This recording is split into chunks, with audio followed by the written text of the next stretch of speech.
नमस्कार दोस्तों, आज मैं आपको सुनाऊंगा छोटी चिड़िया। एक बहुत ही सुंदर कहानी। एक घोंसले में एक प्यारी सी चिड़िया अपने 4 बच्चों के साथ रहती थी। वे सब साथ में हमेशा ही खुश रहते थे। मम्मी चिड़िया अपने बच्चों का बहुत ख्याल रखती थी। वह अपने बच्चों के लिए खाना और पानी लेकर आती थी और उनका बहुत अच्छे से पालन पोषण करती थी। मम्मी चिड़िया के सारे बच्चे अब उड़ने लायक हो गए थे। वह अपने बच्चों को आत्मनिर्भर बनाना चाहती थी ताकि वो खुद के लिए खाना पानी खोजना सीख पाए। मम्मी चिड़िया अपने सारे बच्चों को उड़ने का प्रशिक्षण देती है। वह रोज उन्हें उड़ना सिखाती है। धीरे धीरे उनके तीनों बच्चे उड़ना सीख जाते हैं, एक को छोड़कर जिसके पंख कमजोर थे और वह चाह कर भी उड़ नहीं पा रही थी। वह चिड़िया अपने भाई बहनों में सबसे छोटी थी।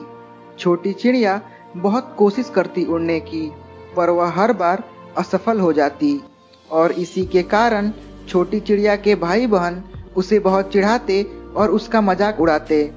छोटी चिड़िया कुछ कर भी नहीं सकती थी। वह खाने के लिए दूसरों पर निर्भर थी। रोज मम्मी चिड़िया और उनके बाकी बच्चे खाने की तलाश में निकलते। छोटी चिड़िया घोंसले की साफ सफाई करती और उसका ख्याल रखती।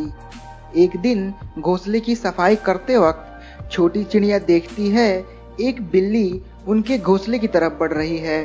चिड़िया जैसे तैसे उड़कर जमीन से छोटे छोटे कंकड़ और लकड़ी के टुकड़े लेकर उस बिल्ली पर हमला करती है और वह बिल्ली वहां से चली जाती है। अब छोटी चिड़िया समझ गई थी कि उन्हें आगे भी ऐसी परेशानी आ सकती है और इसलिए वह बहुत सारे छोटे छोटे पत्थर और लकड़ी के कुछ टुकड़े जमा करके अपने घोंसले पर रख देती है।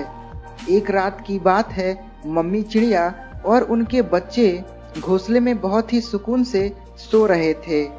छोटी चिड़िया की नींद खुल जाती है और उसे कुछ आभास होता है। वह उठकर देखती है कि एक सांप चुपचाप उनके घोंसले की तरफ बढ़ रहा होता है।